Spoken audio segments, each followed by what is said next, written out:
ಇಷ್ಟು ದಿನ ಸದ್ಗುರು ಲೈವ್ ಶೋನ ಬರೀ ಟಿ ವಿನಲ್ಲಿ ನೋಡ್ತಿದ್ದೆ. ಇವಾಗ ಲೈವ್ ಆಗಿ ನಿಮ್ಗೆಲ್ಲರಿಗೂ ತೋರಿಸೋಣ ಅಂತ ಚಿಕ್ಕಬಳ್ಳಾಪುರದಲ್ಲಿರೋ ಆದಿಯೋಗಿಗೆ ಬಂದೆ.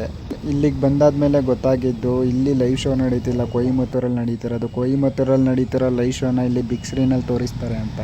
ಇಲ್ಲಿಗೆ ನಾನು ಬರ್ತಿರೋದು ಇದು 2ನೇ ಸಲ. ಫಸ್ಟ್ ಟೈಮು ನನಗೋಸ್ಕರ ಬಂದಿದೆ, ಸೆಕೆಂಡ್ ಟೈಮು ನಿಮಗೋಸ್ಕರ ಬಂದಿದ್ದೀನಿ. ಈ ವಿಡಿಯೋನ ಎಲ್ಲೂ ಸ್ಕಿಪ್ ಮಾಡ್ದಂಗೆ ನೋಡಿ. ಹೊಸ್ದಾಗಿ ಯಾರು ನನ್ನ ಚಾನಲ್ನ ನೋಡ್ತಿದ್ರೆ ಸಬ್ಸ್ಕ್ರೈಬ್ ಮಾಡಿ. ಲೈವ್ ಶೋ ತೋರಿಸ್ಲಿಲ್ಲ ಅಂದರೆ ನಂತೆ ನಿಮಗೆ ಲೈಟ್ ಶೋ ತೋರಿಸ್ತೀನಿ. ನನಗೆ ಬೆಂಗಳೂರಿಂದ ಚಿಕ್ಕಬಳ್ಳಾಪುರಕ್ಕೆ ಬರೋಕ್ಕೆ 2 ಅವರ್ ಆಗಲಿಲ್ಲ, ಆದರೆ ಈ ಹೈವೇಯಿಂದ ಈ ಎಂಟ್ರೆನ್ಸ್ ಬರೋದಕ್ಕೆ 2 ಅವರ್ ಆಗೋಯ್ತು. ಯಾಕೆಂದರೆ ಅಷ್ಟು ಟ್ರಾಫಿಕ್ ಇದೆ ಇಲ್ಲಿ. ಕೊಯಿಮತ್ತೂರಲ್ಲಿ ನಡೀತಿರೋ ಲೈವ್ ಶೋ ಏನಾದ್ರೂ ಚಿಕ್ಕಬಳ್ಳಾಪುರದಲ್ಲಿ ನಡೆದಿದ್ರೆ ಚಿಕ್ಕಬಳ್ಳಾಪುರ ಶೇಕ್ ಆಗಿಬಿಟ್ಟಿರೋದು. ಇಲ್ಲಿ ನೋಡಿ ದೇವ್ರು ಕಾಣಿಸ್ತಿದ್ಯಾ? ನಾನು ಕಾಣಿಸ್ತಿದ್ದೆ, ನಿಮಗೇನಾರು ಕಾಣಿಸಿಲ್ಲ ಅಂದರೆ ನಿಮ್ಮಲ್ಲಿ ಏನೋ ಸಮಸ್ಯೆ ಇದೆ ಅಂತ ಅರ್ಥ. ಏನು ಜನ ಇದ್ದಾರೆ ಗುರು ಇಲ್ಲಿ. ಗುಡ್ಡದ ಮೇಲೆ ಕಲ್ಲು ಬಂಡೆ ಗಿಡ ನೋಡಿದ್ದೆ, ಇವತ್ತು ಫುಲ್ಲು ಜನಗಳನ್ನ ನೋಡ್ತಾ ಇದ್ದೀನಿ. ಬರೋರು ಬರ್ತಾವ್ರೆ, ಹೋಗೋರು ಹೋಗ್ತಾವ್ರೆ. ಇವತ್ತು ಇಲ್ಲಿ ಜನ ಸಾಗರ. ಒಂದು ಬೈಕ್ಗೆ 50 ರೂಪಾಯಿ ಎಂಟ್ರಿ ಟಿಕೆಟು, ಒಂದು ಕಾರ್ಗೆ 100 ರೂಪಾಯಿ, ಟಿ ಬಸ್ಗೆ 200 ರೂಪಾಯಿ. ಇವತ್ತು ಒಂದೇ ದಿನದಲ್ಲಿ ಕೋಟಿ ದುಡ್ಡು ಮಾಡಾಕ್ಬಿಟ್ರಪ್ಪ ಇಲ್ಲಿ. ನೋಟವನ್ನು ನೋಡಿದ್ರಿ.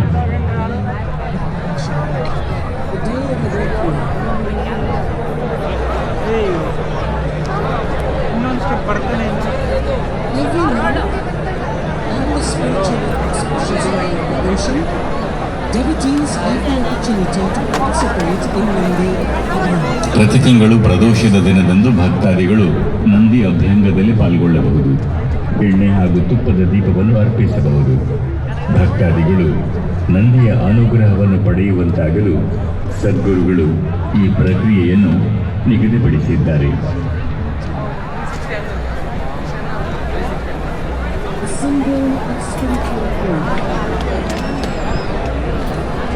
ನಂದಿ ನಿರಂತರ ಕಾಯುವಿಕೆಯ ಸಂಕೇತ.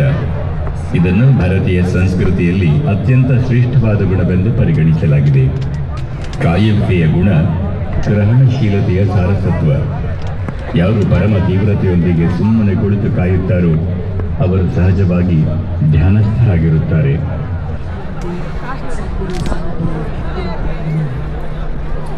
ಆದಿಯೋಗಿಗೆ ಕೃತಜ್ಞತಾ ಸೂಚಕವಾಗಿ ಸದ್ಗುರುಗಳು ಬೆಂಗಳೂರು ಸಮೀಪದ ಚಿಕ್ಕಬಳ್ಳಾಪುರದ ಸದ್ಗುರು ಸನ್ನಿಧಿಯಲ್ಲಿ ಕೂಡ 21 ಅಡಿ ಎತ್ತರದ ನಂದಿಯನ್ನು ಪ್ರತಿಷ್ಠಾಪಿಸಿದ್ದಾರೆ.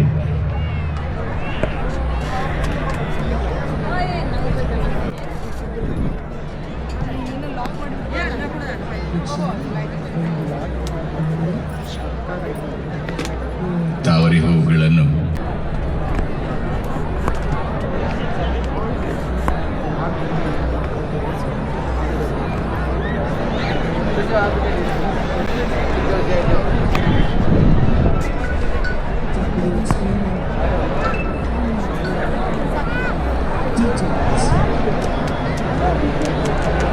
ಇಲ್ಲಿಯ ಸೂಕ್ಷ್ಮತೆಗಳನ್ನು ಸದ್ಗುರುಗಳು ಮಾನ್ಯ ಗೃಹ ಸಚಿವರಿಗೆ ವಿವರಿಸ್ತಾ ನಡ್ಕೊಂಡು ಒಳಗಡೆ ಹೋಗ್ತಾ ಇದ್ದಾರೆ.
ಇವಾಗ ಕರೆಕ್ಟಾಗಿ 8:30 ಮನೆಗೆ ಹೋಗೋಣ ಅಂತ ಹೊರಟಿದ್ದೀವಿ. ಈ ಟ್ರಾಫಿಕ್ ನೋಡಿದ್ರೆ ಫುಲ್ಲು ಜಾಗರಣೆ ಬೆಳಗಿನ ಜಾವ ತನಕ ಇಲ್ಲೇ ಆಗುತ್ತೆ ಅನಿಸುತ್ತೆ. ನಿಮಗೆ ಆವಾಗಲೇ ಲೈಟ್ ಶೋ ತೋರಿಸ್ತೀನಿ ಅಂತ ಹೇಳಿದ್ದೆ, ಆ ವಿಡಿಯೋನ ಸಪ್ರೇಟಾಗಿ ಅಪ್ಲೋಡ್ ಮಾಡಿದ್ದೀನಿ, ಆ ವಿಡಿಯೋನ ನೋಡಿ.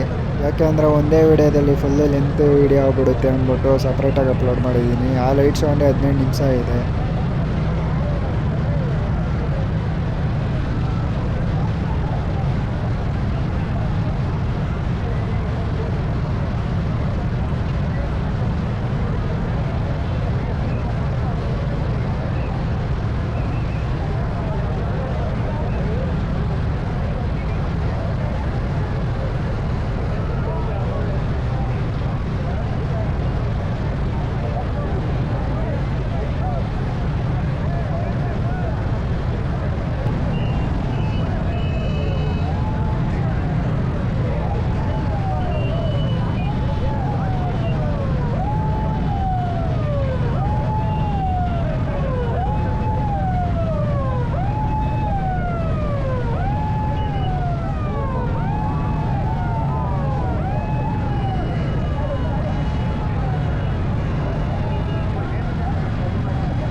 ಆವಾಗಲೇ ಈ ಜಾಗಕ್ಕೆ ಬಂದಾಗ 9:30 ಆಗಿತ್ತು. ಆ ಬೆಟ್ಟದ ಮೇಲ್ಗಡೆ ಒಬ್ಬರು ಇಬ್ಬರು ನಡ್ಕೊಂಡು ಹೋಗ್ತಾಯಿದ್ರು. ನಾವು ಉತ್ಮನ್ ಮಕ್ಕಳು ಅಂದ್ಕೊಂಡಿದ್ದೆ, ಆದರೆ ಇವಾಗ ನೋಡಿ ಎಷ್ಟು ಜನ ಬರ್ತಿದ್ದಾರೆ.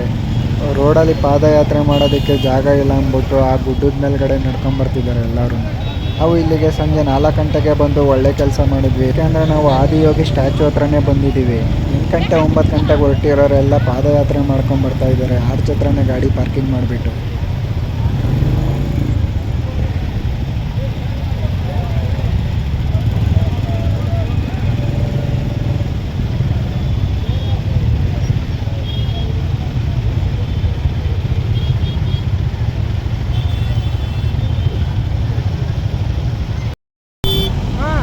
ಬರುವಾಗ ರೋಡಲ್ಲಿ ಬಂದ್ವಿ, ಇವಾಗ ಮನೆಗೆ ಹೋಗುವಾಗ ಆಫ್ ರೋಡಿಂಗ್ ಮಾಡ್ಕೊಂಡು ಹೋಗ್ತಾ ಇದ್ದೀವಿ.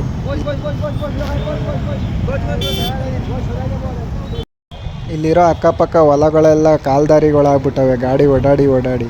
ಈ ಹೊಲದವನು ಬೆಳಗ್ಗೆ ಎದ್ದು ನೋಡಿದ್ರೆ ಮಣ್ಣು ರೋಡ್ ಮಾಡಿಬಿಟ್ಟಿರ್ತೀವಿ ಅಷ್ಟರಲ್ಲಿ. ನಾನು ಆದಿಯೋಗಿ ಸ್ಟ್ಯಾಚು ಬಿಟ್ಟಿದ್ದು 8:30ಗೆ, ಇಲ್ಲಿ ಮೇಯ್ನ್ ಆರ್ಚ್ ಹತ್ರ ಬಂದಿರೋದು ಇವಾಗ 4:30ಗೆ. ಅಂದರೆ 8 ಅವರ್ ನಾನು ಬರೀ ರೋಡಲ್ಲೇ ನಿಂತಿದ್ದೀನಿ. 4 ಕಿಲೋಮೀಟ್ರ್ ಬರೋದಕ್ಕೆ 8 ಅವರ್ ಆಗೈತೆ. ಇಷ್ಟೊತ್ತು ನಾನು ವೀಡಿಯೋ ನೋಡೋದಕ್ಕೆ ತುಂಬ ಥ್ಯಾಂಕ್ಸ್. ಇನ್ನು ಮುಂದೆ ವೀಡಿಯೋ ಮಾಡೋದಕ್ಕೆ ನನಗೆ ತಾಳ್ಮೆ ಇಲ್ಲ, ಫುಲ್ಲು ಟಯರ್ಡ್ ಆಗ್ಬಿಟ್ಟಿದ್ದೀನಿ. ಸಿಗೋಣ ಮುಂದಿನ ವೀಡಿಯೋದಲ್ಲಿ. ಅಲ್ಲಿವರೆಗೂ ನೋಡ್ತಾ ಇರಿ. ನಿಮ್ಮ ಬೆಂಬಲ ನನಗೆ ಯಾವಾಗಲೂ ಹೀಗೆ ಇರಲಿ.